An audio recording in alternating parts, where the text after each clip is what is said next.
नमस्कार, मैं राजू कुमार झा और देश किसका में आज बात करेंगे बीजेपी के सांसद हैं हेमा मालिनी, उनके बारे में। बॉलीवुड में भी उनकी खूब चर्चा रही है, ड्रीम गर्ल के नाम से जानी जाती हैं। लेकिन 2024 का लोकसभा चुनाव है और चुनाव के बीच में इस बात की चर्चा शुरू हो गई है कि मथुरा की सीट पर इस बार बीजेपी टिकट बदल सकती है। एक तरफ चर्चा है कि बीजेपी के टिकट से मथुरा से हेमा मालिनी के जगह पर फिल्म अभिनेत्री कंगना रनौत को चुनावी मैदान में उतारा जाएगा, तो वहीं दूसरी तरफ हेमा मालिनी का बयान आया कि वो चुनाव लड़ेंगी तो सिर्फ मथुरा से, नहीं तो नहीं लड़ेंगी।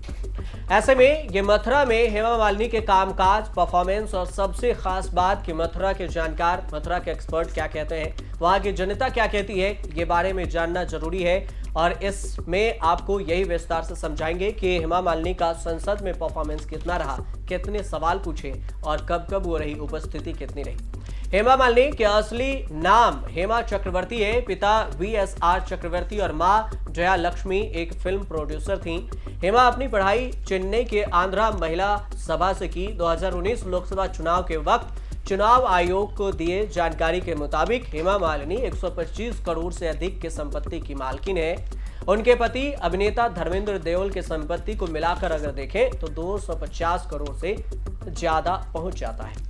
हालांकि 2014 के लोकसभा चुनाव में हेमा मालिनी और धर्मेंद्र की संपत्ति 178 करोड़ रुपए के करीब थी। महज 5 साल में 72 करोड़ रुपए का इजाफा हो गया। मथुरा की सीट पर पिछले 2 चुनाव में किसका पलड़ा भारी रहा है, दबदबा रहा है, ये बताने से पहले हमारे संवाददाता मदन गोपाल शर्मा ने 2024 लोकसभा चुनाव को लेकर मथुरा के सीनियर पत्रकार हैं, एक्सपर्ट हैं, उनसे बातचीत की है कि वहां पर नया समीकरण क्या कुछ कहता है। अब वो सुन लीजिए। क्या समीकरण रहेगा 2024 में? देखिए, समीकरण तो पहले ये निश्चित हो कि पार्टियां किस प्रकार से चुनाव लड़ेंगी। बीजेपी का तो सबको मालूम ही है। दूसरा, एक दिन पहले ही बीएसपी अपने आप में अपने नीति के बारे में बता चुकी है, तो इससे बीजेपी के खिलाफ जो समीकरण एक बनने की बात थी, संभावना थी इंडिया गठबंधन की, वो काफ़ी हद तक चूर-चूर हो गई है।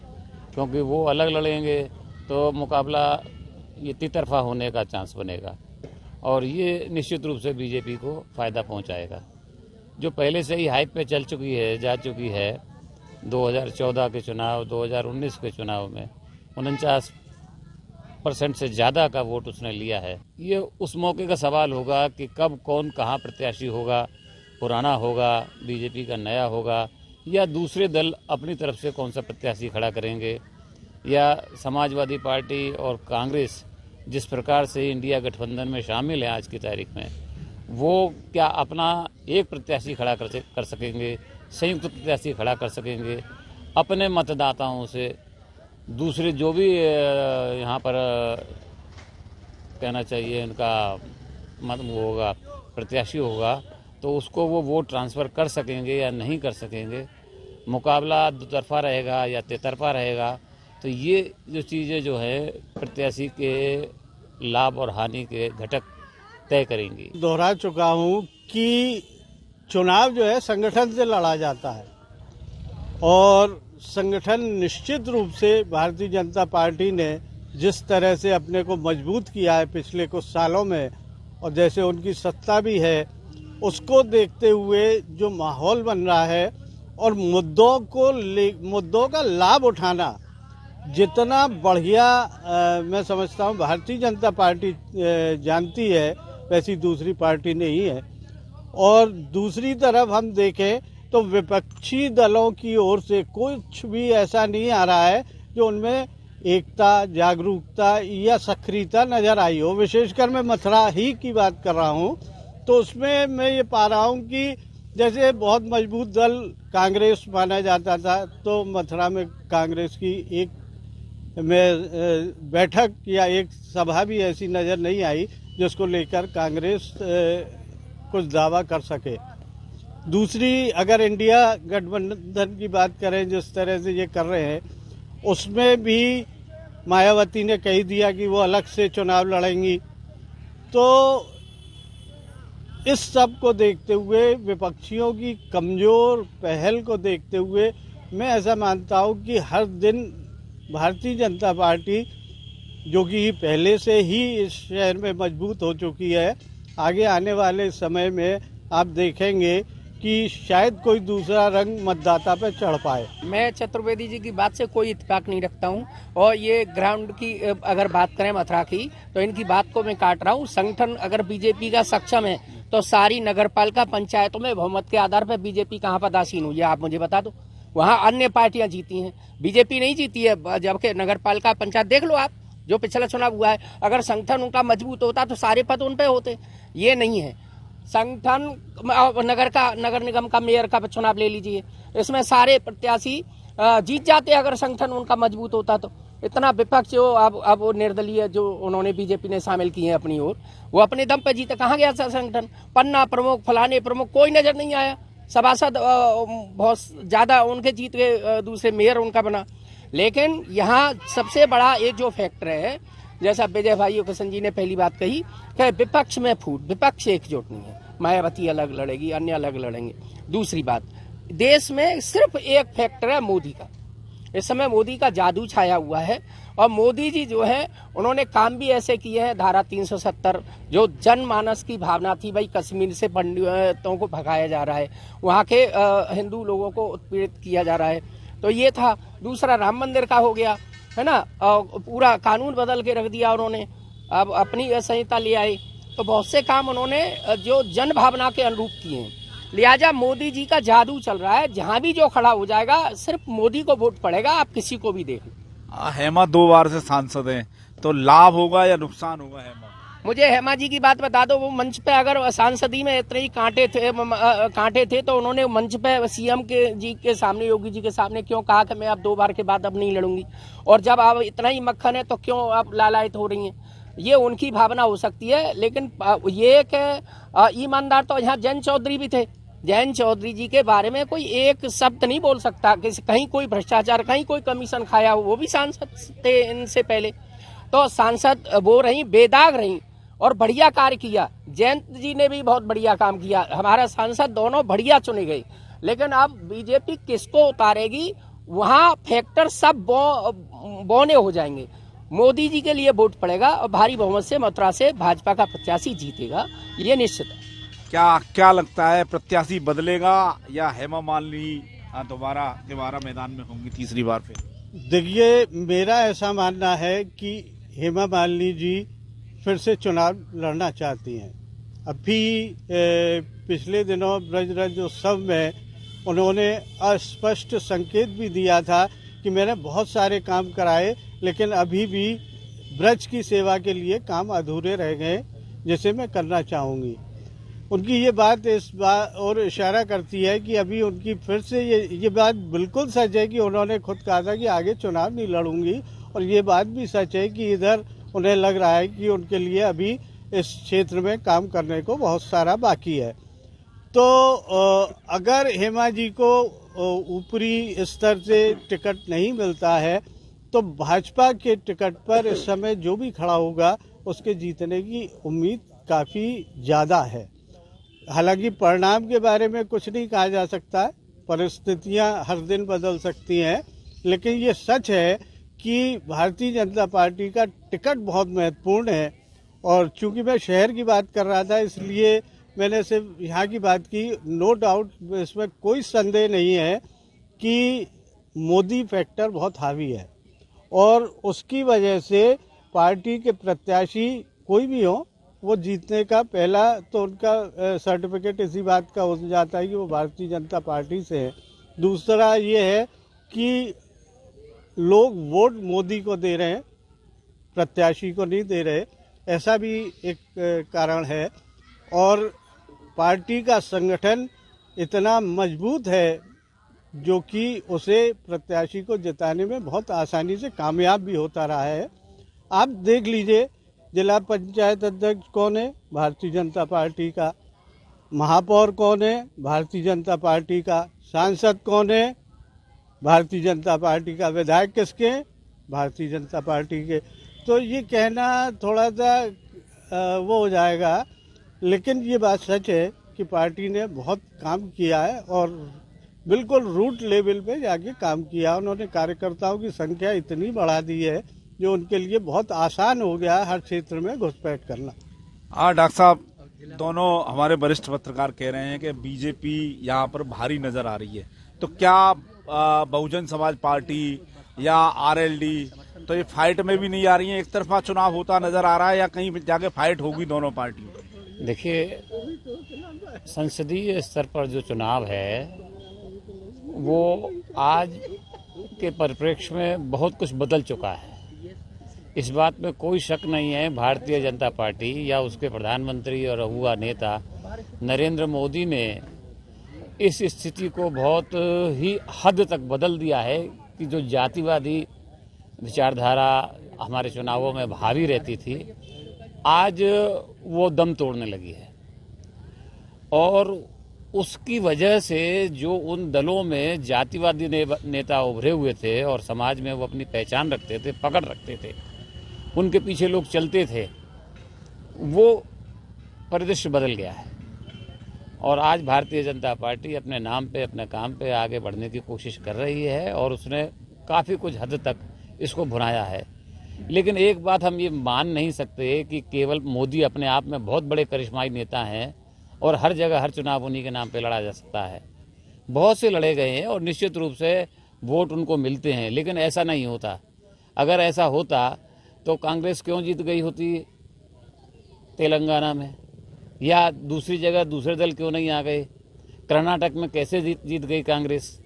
या इससे पिछले चुनाव में अगर हम देखें तो विधानसभा के चुनावों में कांग्रेस के पास कैसे चले गए? राजस्थान, मध्य प्रदेश, झारखंड कैसे चले गए? कहीं ना कहीं तो अंतर था। पंजाब में आप कैसे चली गई?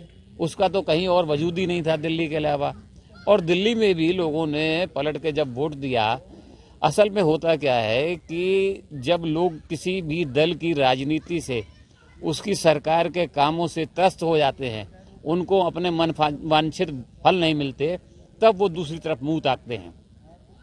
और आज भारतीय जनता पार्टी के साथ भी ये स्थिति बन रही है। बहुत हद तक है, ऐसा कुछ नहीं है, लेकिन उनको कहीं भी उसका विकल्प नहीं मिल रहा है। जहां विकल्प मिलेगा वहीं आगे हावी हो जाएगा। हमने और आपने अभी विधानसभा के चुनावों में 2 साल पहले देखा नहीं था क्या? 2022 में आपने रिपोर्टिंग भी की थी, हमने भी रिपोर्टिंग की थी और लोगों ने खुल के कहा था।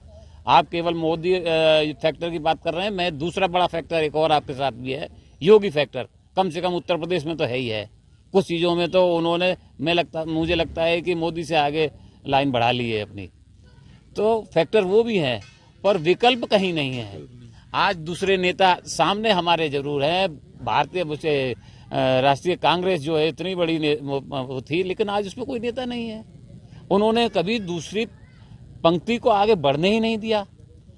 और भाजपा ने आज भी जो दूसरी पंक्ति, तीसरी पंक्ति बनाई है, वो उसके ऊपर के नेता से आगे पीछे कहीं जा नहीं सकते। या तो वहीं मुठरा के रह सकते हैं या उनकी जी हुजूरी कर सकते हैं। तो आज अगर विकल्प का अभाव है, इसलिए और भारतीय जनता पार्टी आगे बढ़ रही है। तो क्या मानते हैं कि प्रत्याशियों की चयन प्रक्रिया होगी, उसके बाद कुछ बदलाव आएगा या सारे समीकरण जस के तस रहेंगे? बहुत अच्छा सवाल है। निश्चित रूप से प्रत्याशी की छवि का प्रभाव तो पड़ता है वोटर पर। एकदम से ये भी नहीं कहा जा सकता कि किसी अन्य प्रत्याशी को बिल्कुल ही इग्नोर कर दिया जाएगा। अगर प्रत्याशी दूसरी पार्टी मिलकर एक दमदार प्रत्याशी लाती हैं तो वोट तो पड़ेगा, लेकिन अभी फिलहाल मेरा ऐसा मानना है कि भारतीय जनता पार्टी का प्रत्याशी प्लस पोजीशन में है। और उसकी वजह, अभी विद्यार्थी जी ने एक बात अच्छी कही कि मतदाता के सामने अभी तक कोई विकल्प ऐसा नज़र नहीं आ रहा जिसको लेकर ये उम्मीद की जाए कि वो भारतीय जनता पार्टी प्रत्याशी पर हावी हो सकता है। भले प्रत्याशी कोई भी चुना जाए, लेकिन ये सच है कि फिलहाल की स्थिति में ये कहना कठिन होगा कि कोई अन्य पार्टी का प्रत्याशी इस पोजीशन में आ पाएगा। क्या जैसे जैसे चुनाव का समय नजदीक आएगा, जैसे जैसे नाम आएंगे, तो कौन कौन से प्रमुख नाम हैं जो अन्य पार्टियों से और भारतीय जनता पार्टी से यहाँ आ सकते हैं? एक जनता दल और समाजवादी से डॉक्टर अशोक अग्रवाल हैं, वो बड़ा अच्छे हैं और थोड़े से वोटों से एमएलए रह गए थे शहर में, और छवि भी बढ़िया है, सबकी सुनते भी हैं। तो छवि को देख करके अगर कहीं मतदाता प्रभावित हो तो उन्हें दे सकते हैं। दूसरा, यहाँ लोकदल ने या समाजवादी पार्टी से अन्य प्रत्याशी में, बीजेपी में लंबी लिस्ट है, कम से कम 50 लोग होंगे जो एमपी का टिकट पाने के लिए लालायित हैं। हेमा जी नहीं है, देव कथावाचक हो, बड़े बड़े विद्वान हो, ऋषि महर्षि हो, और बड़े बड़े साध्वी जी का भी नाम चल रहा है, ऋतम्बरा जी का, लेकिन वो उनका खुद का नहीं है। उनके समर्थक और उनके अनुयायी कह रहे हैं कि हमारी दीदी माँ को दे दो यहाँ से, मथुरा से। पिछले 2 चुनाव में हार जीत की अगर बात करें तो सबसे पहले 2014 लोकसभा चुनाव की कर लेते हैं। यहां पर सांसद हेमा मालिनी आरएलडी के जयंत चौधरी को हराकर जीती 2014 में मोदी लहर की वजह से भी हेमा मालिनी को जीत के बाद कही गई कि हेमा मालिनी मोदी लहर की वजह से भी वो जीत सकी। बीजेपी को यह जीत एक दशक के बाद मिली थी। हेमा मालिनी को 2014 में चुनाव जो हुए उसमें 5,74,633 वोट मिले। दूसरे नंबर पर आरएलडी प्रत्याशी जयंत चौधरी थे, जिन्हें 2,43,890 वोट मिले थे। हेमा मालिनी ने जयंत को 3,30,743 वोट से हराया था। तो वहीं तीसरे नंबर पर बीएसपी और चौथे नंबर पर समाजवादी पार्टी के प्रत्याशी रहे थे। बात अगर 2019 लोकसभा चुनाव की करें तो दोबारा इस सीट से हेमा मालिनी जीत गई थी। हेमा मालिनी ने लगभग 3 लाख वोट से जीत दर्ज की थी। हेमा मालिनी को 6,71,293 वोट मिले, जबकि आरएलडी के कुंवर नरेंद्र सिंह को 3,77,822 वोट मिले। कांग्रेस के महेश पाठक को केवल 28,084 वोट ही मिल सका था। मथुरा की लोकसभा सीट की अगर बात करें कि यहाँ का इतिहास यहाँ क्या कहता है, समीकरण क्या कुछ रहा है, तो 1952 में पहली बार यहाँ पर गिरिराज शरण सिंह निर्दलीय चुनाव जीते थे। दूसरी बार 1957 में लोकसभा चुनाव हुआ जिसमें निर्दलीय प्रत्याशी जीत हासिल की, लेकिन यह निर्दलीय प्रत्याशी थे राजा महेंद्र प्रताप सिंह। 1962 में इस सीट पर कांग्रेस का कब्जा हुआ। 1971 में लोकसभा चुनाव में कांग्रेस यहां से हार गई और उसके बाद भारतीय लोकदल के चकलेश्वर सिंह को जीत मिली। 1984 में कांग्रेस ने इस सीट पर वापसी की, लेकिन 1989 में जनता दल के प्रत्याशी की जीत के साथ ही कांग्रेस को एक बार फिर से हार का सामना करना पड़ा। उसके बाद साल 1991, साल 1996, 1998 और 1999 लोकसभा चुनाव में बीजेपी ने जीत दर्ज की। 2004 में कांग्रेस के मानवेंद्र सिंह ने यहां से वापसी की, लेकिन 2009 के चुनाव में उन्हें रालोद के जयंत चौधरी ने हराया। लोकसभा चुनाव 2014 में मोदी लहर में अभिनेत्री हेमा मालिनी ने 50% से अधिक वोट के साथ जीत दर्ज की। 2019 में दोबारा मथुरा से हेमा मालिनी ही जीत दर्ज की। अब मथुरा की जातीय समीकरण को समझते हैं कि मथुरा की लोकसभा सीट पर वेस्टर्न यूपी में आता है और इस सीट पर जाट और मुस्लिम वोटरों का वर्चस्व माना जाता है। कहा जाता है कि 2014 में इस सीट से जाट और मुस्लिम वोट अलग अलग बट गए थे, जिसका फायदा बीजेपी को सीधे तौर पर हुआ। इस लोकसभा सीट में 5 विधानसभा सीट आते हैं: छाता, माट, गोवर्धन, मथुरा और बलदेव। यूपी में 2017 के विधानसभा चुनाव में माट सीट पर बीएसपी को जीत मिली थी, जबकि बाकी सीटों पर बीजेपी का कब्जा रहा। माना यह भी जा रहा है कि एसपी, बीएसपी, आरएलडी की वजह से यहां पर दूसरे प्रत्याशियों को, गठबंधन के प्रत्याशियों को ज्यादा फायदा हुआ। तो अब ये जातिवाद का जो फैक्टर है वो खत्म हो गया है बिल्कुल। देखिए जी, जयंत चौधरी यहाँ जीते थे पहले, उसके बाद दोबारा लड़े, तो वो हर विधानसभा में हारे थे। हेमा जी ने हर विधानसभा में, जाट बाहुल्य विधानसभा में भी हराया था, ठीक है। और उससे पहले यहाँ पे चौधरी लक्ष्मण जी जो वर्तमान में कैबिनेट मंत्री हैं, वो यहाँ से लड़े थे, तो वो हर विधानसभा से जीते थे, शहर से हार गए थे। जब सांसद साक्षी जी ने चुनाव जीता था और 90 में बीजेपी से, तो चारों विधानसभा जीत के जब काउंटिंग हो रही तो सांसद साक्षी जी, मतलब महाराज साक्षी जी ने से पूछा लक्ष्मण जी, क्यों जी आप चारों विधानसभा में हार गए, अब क्या होगा? बोले मेरा चिमटा संसद में बजेगा, अभी शहर की सीट खुलने दो। और 1 लाख से कम की लीड थी उनकी और वो सब कवर होकर के वो जीत गए साक्षी जी महाराज सारी विधानसभाओं। क्या लगता है भाई साहब के जो जातिगत रहा यहाँ हमेशा कि एक जाट बाहुल्य कहा, फिर दूसरे नंबर पे ठाकुर मतदाता यहाँ पे आते हैं, तो ठाकुर और जाट जहाँ जाते थे वही जीतता था। तो इस बार ऐसा कुछ प्रत्याशी आने के बाद कुछ परिवर्तन होगा या यथास्थिति रहेगी? देखिए, ये एक ऐसा सवाल है जो पिछले इतिहास को देखें तो जाट प्रत्याशियों ने बड़ी अच्छी जीत हासिल की है, लेकिन मेरा मानना ये रहा है कि अब धीरे धीरे बदलाव आ रहा है। लोग लोगों में ये सोच हो रही है कि हमारे लिए किसको वोट देना ठीक रहेगा। तो वहाँ थोड़ा सा मुझे लगता है कि अगर प्रत्याशी, वैसे तो पार्टियां भी अब ये देख के कि किस कास्ट का है और किस तरह के बाहुल्य है वहाँ पर, वो प्रत्याशी का चयन करते हैं। तो उसको देखते हुए तो ठीक है, प्रत्याशी सभी पार्टियां चुनेंगी, लेकिन ऐसा नहीं है कि हमेशा जात फैक्टर ही काम करता है। उसके संग प्रत्याशी अच्छा होना चाहिए, पार्टी मजबूत होनी चाहिए जो ऊपर तक, चूंकि लोकसभा का चुनाव है तो उम्मीद है कि ऐसे प्रत्याशी को चुनेगी जनता जिसकी कि सरकार बनने की उम्मीद करेगी, वो महत्वपूर्ण है। इसमें मथुरा में सारे समीकरण ध्वस्त होते हैं। आप ये जातिवाद भी यहाँ ध्वस्त होता है, और सबसे ज्यादा लोकल आदमी को पार्टी टिकट ही नहीं देती। कभी कभी आपने देखा होगा, यहाँ के फैक्टर सुना दूं, यहाँ मनीराम बागड़ी, उनको जाति फैक्टर नहीं, वो यहाँ से सांसद चुन गए, बाहर से आए, ठीक है। और शहर की सीट पर प्रदीप माथुर का कोई जाति समीकरण कहीं नहीं बैठता, वो कई बार विधायक रह गए। साक्षी जी का कोई समीकरण जातिगत नहीं बैठता था, वो सांसद बन गए, ठीक है। जाट तो बहुत कम हुए, बहुत कम विधायक देश जब से आजाद हुआ है यहाँ से, और ही पार्टी के बाहरी प्रत्याशी यहाँ जीते हैं। और दिगंबर सिंह जी, अब पहले सादाबाद इसी में था, यहाँ से सांसद रहे थे, और उससे चकलेश्वर सिंह ठाकुर सांसद रहे। तो जातिगत समीकरण ज्यादा फैक्टर नहीं रखता है यहाँ तो माहौल देखते हैं उस समय माहौल क्या है। और मथुरा की जनता इतनी बढ़िया है, इतने ब्रजवासी इतने बढ़िया है, उदार हृदय के हैं। जब देखा कि ये ठीक है, उसकी नजर में आना चाहिए, बस बरस जाते हैं उस पर। ये वो भी सीट है जहां देश के पूर्व प्रधानमंत्री स्वर्गीय अटल बिहारी वाजपेयी की जमानत जब्त भी हो गई थी 1957 में। अब डॉक्टर साहब, सवाल मेरा ये कि क्या लोकल, अब हम जनता के बीच भी जा रहे हैं तो लोगों में एक चीज देखने को मिल रही है, लोग कह रहे हैं कि लोकल प्रत्याशी होना चाहिए इस बार, तो क्या ये भी थोड़ा बीजेपी के लिए नुकसानदायक रहेगा? जैसे हेमा जी 2 बार से हैं और लोग कहते हैं कि बाहर से आती हैं साहब, वो तो चली जाती हैं, तो क्या ये भी बीजेपी के लिए कोई दिक्कत पैदा करेगा चुनाव में? तो ये सवाल तो बनारस में भी उठेगा, ये सवाल तो बनारस में भी उठेगा। वहाँ भी 2 बार से प्रधानमंत्री नरेंद्र मोदी चुनाव लड़ रहे हैं, उनका तो उत्तर प्रदेश से भी कोई लेना देना नहीं था। सवाल ये नहीं है। अभी जो बात कही गई कि भाई जाति से यहाँ संबंध नहीं रहा, या यहाँ के लोग उदार हैं, या ऐसे हैं वैसे हैं, कुछ नहीं, पूरे देश में जाति हावी रही है।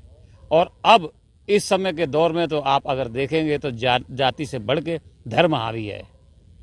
जिस प्रकार के धर्म के आसपास ले जाई जा रही है पूरी राजनीति, तो ये धर्म हावी है, ये हिंदुत्व हावी है, हिंदू विचारधारा हावी है। सनातन वाला एक शब्द शुरू हो गया तो अब वो सब अपने आप को सनातन बताने लगे, अब उन्हें हिंदू एक पर्यायवाची शब्द बन गया उनके लिए। तो बात ये नहीं है, धर्म और जाति हावी हैं, हमेशा से हावी हैं। और ये जो मथुरा की सीट की बात जहां तक हो रही है, तो मथुरा की सीट अब कम से कम भारतीय जनता पार्टी के लिए, जो इस समय भारत की शासक दल है, उसके लिए बहुत महत्व रखती है। और ये भी महत्व रखती है कि वो धर्म की राजनीति करते समय यहाँ का प्रत्याशी किसे बनाएं, यहाँ का आदमी हो या बाहर का आदमी हो। सांसद का यहाँ का निश्चित रूप से होना कोई बहुत जरूरी नहीं है, क्योंकि आम जो विचारधारा एक होती है कि वो क्या कहेंगे, अगर आप सवाल करते हैं तो वो क्या कहते हैं कि भाई हमारे ऊपर कोई संकट आए, हमारी कोई आवश्यकता हो, हमारी कोई ज़रूरत हो, तो हमें वो 24 घंटे उपलब्ध तो हो। तो सांसद क्या है, थाने और चौकी में जाके फ़ोन करने के लिए होता है कि केवल उनके आदमी को छुड़ा दें। आम आदमी का इससे कोई मतलब नहीं होता। आम आदमी को जो आम लोग, रोटी का सवाल होता है, आम लोग ये कहते हैं कि उनसे मिलो कि साहब लोकल नहीं है तो मिलने में बड़ी दिक्कत होती है।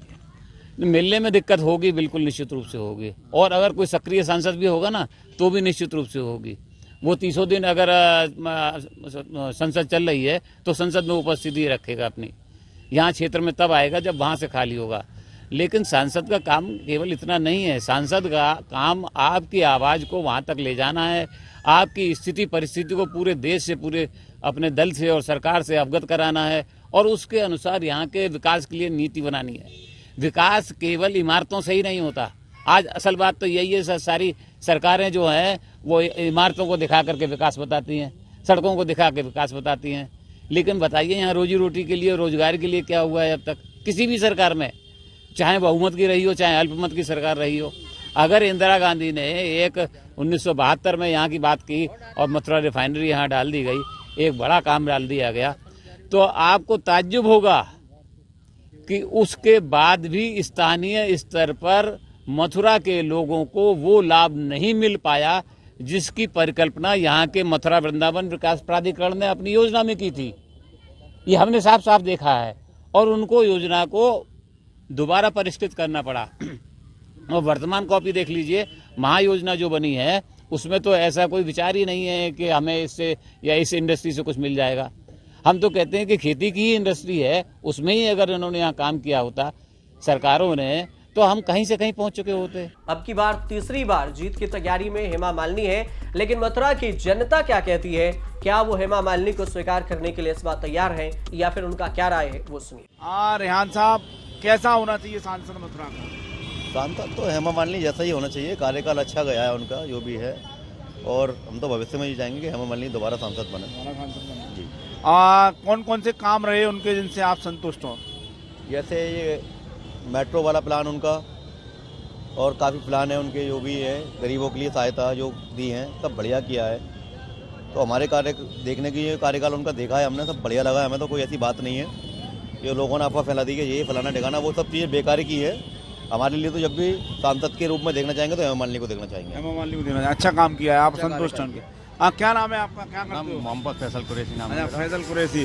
कुरैशी साहब, कैसा कार्यकाल रहा? कौन होना चाहिए सांसद मथुरा? मथुरा का सांसद ऐसा होना चाहिए जो जनता की समस्याओं को दूर करे। जैसे जनता के बहुत सारे मुद्दे होते हैं, बेरोजगारी, तमाम ऐसे मुद्दे जनता के होते हैं कि जनता अब हर बार इसलिए वोट देती है कि वो चाहती है कि मेरा सांसद ऐसा हो जो मेरी सुने।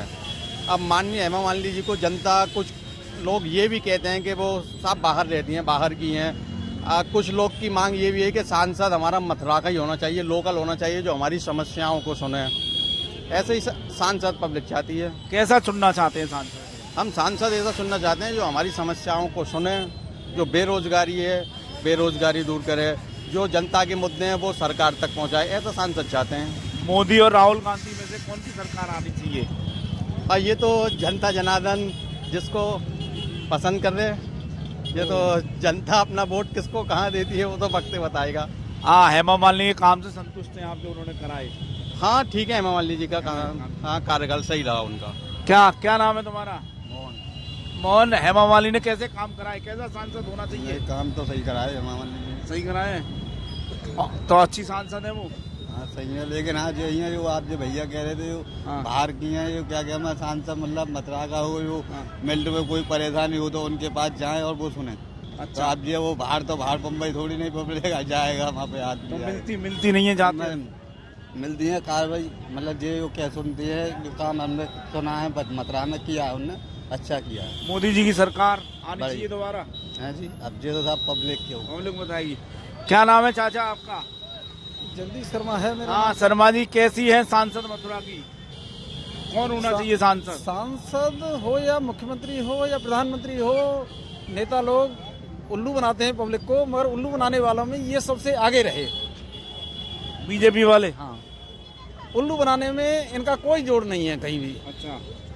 पब्लिक को ऐसा उल्लू बना देते हैं, कभी सर्जिकल स्ट्राइक करा देते हैं, कभी कुछ करा देते हैं, ऐसे ड्रामा और ढोंगी बिखेरने में बहुत जबरदस्त हैं, इसका कोई जवाब नहीं है। मथुरा की जो सांसद है जो है, और हमारे प्रधानमंत्री इस समय ऐसे हैं महामहिम, जो मंच पर खड़े होकर के भी झूठा स्टेटमेंट दे देते हैं। अच्छा। ऐसे प्रधानमंत्री देश में एक ही हुए हैं अभी। अच्छा, हेमा जी ने कैसा काम किया? हेमा मालिनी जी का कोई काम नहीं है, कुछ काम नहीं है। काम क्या है उनका काम तो कुछ है ही नहीं। अच्छा। पब्लिक के बीच में नहीं है, पब्लिक टच में नहीं है, क्या सांसद विहीन, विधायक विहीन है मथुरा। इस बार कैसा होना चाहिए? मतलब कम से कम पब्लिक के बीच में रहने वाला होना चाहिए। मानवेंद्र सिंह थे, उनके यहाँ जनता दरबार लगा करता था, ऐसा लगता था कि सांसद हैं। अच्छा। मथुरा में सांसद है कोई? आज सांसद है ही नहीं मथुरा में कोई, ये को मतलब सांसद है ही नहीं।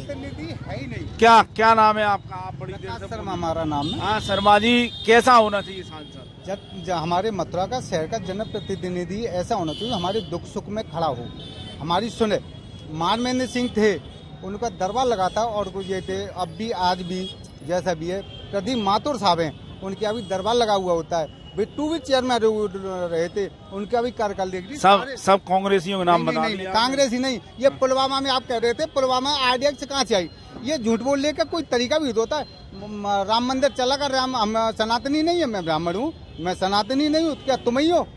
तुम ही लोग ये मंदिर में। अब तुम्हारे पहले तो ये गरुड़ आ गए थे, अब आज हमने देख लिया सर्प आ गए थे। क्या झूठी भी कोई हद होती है? इतना काय को बेवकूफ बना रहे हो जनता को? ऐसा हमारा यहाँ का ऐसा है, ये झूठ साच का नहीं चलेगा। हमारे यहाँ का प्रतिनिधि, सांसद, विधायक हो, कोई भी हो या मेयर हो, ये सब झूठ पर चल रही है। अब नगर पालिका को देख लीजिए, कहीं भी देख लीजिए, किसी बीजेपी के विधायक हैं, कोई दरबार लग रहा है? आज नहीं है विधायक नहीं, फिर भी श्याम मंदिर के यहाँ दरबार लगा हुआ है। अच्छा, एक बात बताइए, कैसे काम कराए हेमा जी? हेमा जी का तो कोई दिखाई नहीं दे रही, कहाँ है खली वाली? अब ये यहाँ पे रेलवे ग्राउंड में नाचने का प्रोग्राम रख दिया, प्रधानमंत्री जी आ गए, इतना करोड़, और अब भी खुद इतना करोड़ रुपया। जब एक मोमबत्ती आ रही है राम जी के मंदिर में, क्या मैं दुश्मन हूँ भगवान जी का? मंदिर बनना दुख है आप? नहीं, कोई दुख नहीं, हम उनसे ज्यादा है। हम रोजाना शाम सवेरे पूजा करते हैं, हमारा कर्तव्य है, हमारा कर्म है। मगर झूठ बोलने का भी तो कोई तरीका हो। सर्प कहाँ से आए? सर्प सेट कर दिए वहाँ पे जाके। यार ये भी कोई तरीका थोड़ी है, कम से कम ऐसा होना चाहिए। हेमा मालिनी आज तक नहीं दिखाई दी। इतना करोड़ कोई घी आ रहा है, और जाने कितने रुपए की तो बत्ती आ रही है। इतना पैसा अगर विकास में लगाते हैं, जनता दे रही है भगवान के लिए। भगवान के लिए तो हम भी दे रहे हैं, अब भी चंद हो रहा है, हम भी दे रहे हैं। ऐसी बात नहीं है कोई वो है, हम भी दे रहे हैं, सब कह रहे हैं। तो ये अगर बत्ती के लिए जो सब कर रहे हैं ना, हम भी भगवान की पूजा करते हैं, शाम सुबह हम भी घी जलाते हैं। मगर ये ढोंग वाली बात है। ये सर्प कौन, योगी या राहुल गांधी, कौन आ रहा है इस बार? राहुल गांधी की सरकार बनेगी। ये झूठ सच का ये ढोंग खत्म होने वाला है। 2024 में राहुल गांधी की सरकार बनेगी, और प्रधानमंत्री भी राहुल गांधी होंगे। और हमारा जनता प्रतिनिधि भी हमारा, अगर कांग्रेस के भाई हमारे महेश पाठक जी लड़ेंगे चुनाव, और वो निश्चित ही कांग्रेस आप एकदम पक्के। क्या नाम है बाबू जी आपका? मेरा नाम साहब, देखो लोकल आदमी अगर होता तो देखो कोई आदमी उसे परिचित हो, किसी के ब्याह में, मरी में, गिरी में आना है कि जाना है, इस तरह की कोई सामाजिकता की चीज़ नहीं है। लोकल आदमी को अगर टिकट मिलेगी तो बीजेपी से लोकल आदमी के अच्छे वोटों से जीतने के चांस है। हेमा जी को कोई जानता नहीं, किसी से परिचित नहीं, 10 बॉडीगार्ड साथ रहते, कोई यहाँ रहती नहीं, करती नहीं। तो हालांकि मैं भी बीजेपी का हूँ, बीजेपी को ही वोट देता हूँ, लेकिन मैं ये चाहता हूँ कि ये हेमा जी नहीं आए यहाँ तो अच्छा है। हेमा जी मथुरा का लोग क्या मथुरा में आदमी नहीं है? हेमा मालिनी उतार दी, कभी कोई उतार दी, ठीक है जो उतार रहे हो। मालूम हेमा मालिनी पहले 2 लाख 3 लाख से जीती, अब जीत भी गई तो 1 लाख से नीचे आएगी, नहीं जीतने के चांस कम है। हेमा से बीजेपी से नाराज नहीं है, हेमा से नाराजी है। राहुल गांधी और मोदी में कौन? कांग्रेस? देखो ये सरकार तो मोदी जी की आनी है, राहुल गांधी तो अभी यहाँ दूर दूर तक नहीं है। देश की तो चलाई क्या, यूपी में भी अभी कुछ नहीं है। सच्चाई तो ये है। भारत जोड़ो यात्रा निकाल रही है कांग्रेस, कुछ फायदा होगा? कुछ भी निकालो, अब देखो उधर की कहाँ निकाल लें, वहाँ क्या होता है, लेकिन हमारे यहाँ निकालने से तो कुछ असर पड़ेगा ही नहीं, मुश्किल पड़ेगा। आप भी जानते, मैं भी जानता हूँ। लेकिन हम तो ये चाहते हैं कि किसी लोकल को टिकट मथुरा के को मिलनी चाहिए, जिससे कोई मर गया उसके यहाँ जाए, किसी की शादी में जाए, 4 आदमी जाए, कहाँ से आएंगे फलाने का, किसी गांव को जाने नहीं, किसी नाम को जाने नहीं, लेन न देन है। मोदी जी के नाम पे आ रहे हैं और जीत के चले जा रहे हैं, फिर शकल नहीं दिखा रहे हैं। क्या काम किया कोई बता दे, किसी का कोई काम किया हेमा मालिनी ने? या जैसे रिफाइनरी निकली, रेडियो स्टेशन निकले पुराने ज़माने में, कोई हेमा मालिनी ये बता दे कि मैंने ये काम कर दिया। आने वाली पीढ़ी, जैसे हम कह रहे हैं कि रिफाइनरी बनी, आने वाली पीढ़ी कह रही है, हेमा की कोई आने वाली पीढ़ी कह दे कि मैंने ये बनाया है। क्या बनाया है हेमा ने? कुछ नहीं किया उन्होंने, कुछ नहीं किया, बेकार है। क्या नाम है आपका? मेरा नाम डॉली राज है। क्या कहोगे, कौन होना चाहिए सांसद मथुरा का? मैं सहमत हूँ बाबूजी की बात से, जो है मथुरा का ही लोकल कोई व्यक्ति होना चाहिए, जिससे कि हम अपनी बात कह सकें, जो हमारी समस्याओं को सुन सके। हेमा जी के पास चाहो मिलती नहीं, और फिर भाई बड़े हैं, बड़े अधिकार हैं, बड़े लोग हैं वो, तो उनसे तो मिलना ही बड़ा मुश्किल हो जाता है। मगर हमारा लोकल होता है तो हमारा एक, हम अपना समझ के पहुंच जाते हैं। ऐसा लगता है नहीं वो, अरे अब मेरा अपना है, मेरे लोकल मथुरा का मेरा जानकार नहीं, मेरे भाई का जानकार है, मैं इनके थ्रू पहुंच जाऊंगा, मगर हेमा जी के पास पहुंचना मुश्किल। कांग्रेस एक यात्रा निकाल रही है भारत जोड़ो, कुछ फायदा होगा उससे? देखिए साहब, ये तो नेता हैं, सब अपनी अपनी इच्छाएं प्रकट कर रहे हैं। राहुल जी सोच रहे हैं मैं बन जाऊंगा, मोदी जी कह रहे हैं कि मैं तो छोड़ूंगा ही नहीं साले। कौन बनेगा? देखिए ईवीएम बताएगी साहब कौन बनेगा। कौन बनेगा ईवीएम बताएगी? बिल्कुल सर, अगर आप भी तो मतदाता हो, आप भी तो वोट डालो। भाई मैं बता रहा हूँ ना, मेरा वोट का कोई महत्व नहीं है, मैं डाल कर रहा हूँ, पहुँच कर रहा है, ये तो आप ही जानते। नहीं ईवीएम तो ठीक है, ये तो नहीं सर, चुनाव आयोग तो कहते हैं कि अरे चुनाव आयोग से क्या मतलब होता है भाई साहब, जनता जो कहती है उस बात पे। क्या नाम है? आज कलुआ राम है मेरा। हाँ, कलुआ राम। कैसा होना चाहिए मथुरा का सांसद 2024? सांसद ऐसा होना चाहिए कि पब्लिक की सुनाई हो, हमारी सुनाई हो, हमारा काम हो जनता में। जी है, एक मोदी जी ने गारंटी ली है कि गारंटी 3.5 महीने कारखाने बंद करा दिए साड़ी के। वहाँ में गरीब आदमी काम करते हैं, अमीर आदमी नहीं करते, गरीब करते हैं क्या ना। मोदी जी कह रहे हैं मैं गरीब आदमी को काम करा रहा हूँ। ये कैसा काम है ये गरीब आदमी का? बेचारे सड़क पे आ गए 3.5 महीने में। और एक गारंटी, टेम्पू लेता है बेचारा, टेम्पू रिक्शा कसवाता है, वो लेके आता है सड़क पर 2 रोटी कमाने के लिए और भेजाता है, एक पे 10 चालान है। से गरीब आदमी को सोच रहे हैं मोदी। एक गारंटी चलाई है मोदी जी ने, किराया बढ़ा दूंगा। ये गारंटी कहाँ से आई? ये गारंटी ले लीजिए, एक किराया बढ़ाने की, बस का ट्रेन का किराया डबल। आज से दिल्ली में मथुरा से 20 रुपए में पहुंच जाते हैं, आज 60 रुपए टिकट है। कितनी महंगा? एक गारंटी सिलेंडर की ली है कि 1200 रुपए का सिलेंडर बिकेगा भाइयों बहनों। 900 का आ रहा है नहीं, अब तो चिरागों के मारे कर दिया है। 1200 रुपए का था। हाँ, सिलेंडर। एक गारंटी जी है। क्या मानते हो, मोदी या राहुल कौन आ रहा है इस बार? इस बार राहुल गांधी के चांस है साहब। चांस है? हाँ जी, एकदम पक्का। अच्छा, हाँ जी, स्टाम्प पे लिखवा लो। क्या नाम है तुम्हारा? सूरज सिंह सर। क्या करते हो सूरज सिंह? सर मैं पढ़ाई करता हूँ। पढ़ाई करते हो? क्या हेमा मालिनी का कैसा कार्यकाल रहा? अभी तक तो इतना अच्छा नहीं है, और थोड़ा जो माहौल है इतना वो नहीं है, भाड़े किराए और जो काम धंधे चल नहीं रहे, विकास इतना हो नहीं रहा कि हो जाए। अब ये देख रहे हैं सरकार चेंज हो तो शायद बदलाव आए, अभी तक तो कुछ बदलाव आया नहीं। बदलाव आया? हेमा जी ने कुछ नहीं किया? ये कुछ आती है, वो प्रचार के टाइम पे आती है, वैसा आती है वृंदावन में बड़े बड़े लोग बात करते हैं, छोटे लोगों से बात ही नहीं करते, और काम धंधा इतना चल नहीं रहा। हम भी फैक्ट्री में काम कर रहे हैं, इतना वो है। कुछ लोग तो कह रहे थे काम कराया है हेमा जी। अरे कुछ नहीं किया, वो ही कहते हैं, जो बीजेपी के हैं कार्यकर्ता वो ही करते हैं, और क्या है। और लोगों की सुनाई नहीं देती, उनको उधर ही जाते हैं जहाँ बीजेपी के लोग हैं, उधर जाते नहीं अन्य। और क्या कैसे चल रहा है? हेमा मालिनी साल 2004 में बीजेपी में शामिल हुई, फिर पार्टी के सहयोग से राज्यसभा के सदस्य बनी। 2010 में बीजेपी की महासचिव भी रहीं। हेमा को फिल्मों से लेकर राजनीतिक करियर बनाने के लिए कई मुश्किलों का सामना भी करना पड़ा। करियर की शुरुआत राज कपूर के साथ एक फिल्म थी सपनों का सौदागर, उससे की थी। 1981 में उन्होंने धर्मेंद्र से विवाह किया। उसके बाद 150 से ज्यादा फिल्मों में हेमा मालिनी ने काम किए हैं। फिल्मों के बाद राजनीति में एंट्री ली, फिर राज्यसभा, उसके बाद बीजेपी सांसद बनी। 1999 में फिल्म फेयर के लाइफ टाइम सम्मान से भी सम्मानित की जा चुकी। 4 दशक के सिने कैरियर में कई उतार चढ़ाव आए, पर हेमा मालिनी टिकी रहीं। लेकिन राजनीतिक करियर में अगर संसद में उपस्थिति की बात करें कि वो संसद में कितना उनका हाजिरी रहा है, उपस्थिति रहा है, तो 2023 के विंटर सेशन में 64%, स्पेशल सेशन में 25%, मानसून सत्र में 65% और बजट सत्र में 28% तक उनकी उपस्थिति रही है। रजिस्टर्ड में कुल मिलाकर 49% उपस्थिति दर्ज है। संसद में 20 डिबेट में हिस्सा ली, 103 सवाल हेमा मालिनी ने पूछे। अब मथुरा में 2 बार की संसद हैं। 2024 लोकसभा चुनाव को लेकर सवाल उठ रहे हैं कि क्या तीसरी बार हेमा मालिनी को बीजेपी यहां से टिकट देगी। ये सवाल का जवाब अगर हेमा मालिनी से पूछा गया तो उन्होंने कहा कि अगर टिकट मिले तो यहीं से लड़ूंगी, नहीं तो कहीं से भी नहीं लड़ूंगी। लेकिन देखने वाली बात ये होगी कि 2024 में बीजेपी इस सीट से हेमा मालिनी को उतारती है या फिर कोई नया चेहरा, जैसे वहां के जनता का डिमांड है, उस हिसाब से कोई नया फेस मैदान में उतारा जाता है। आप देखते रहिए न्यूज़।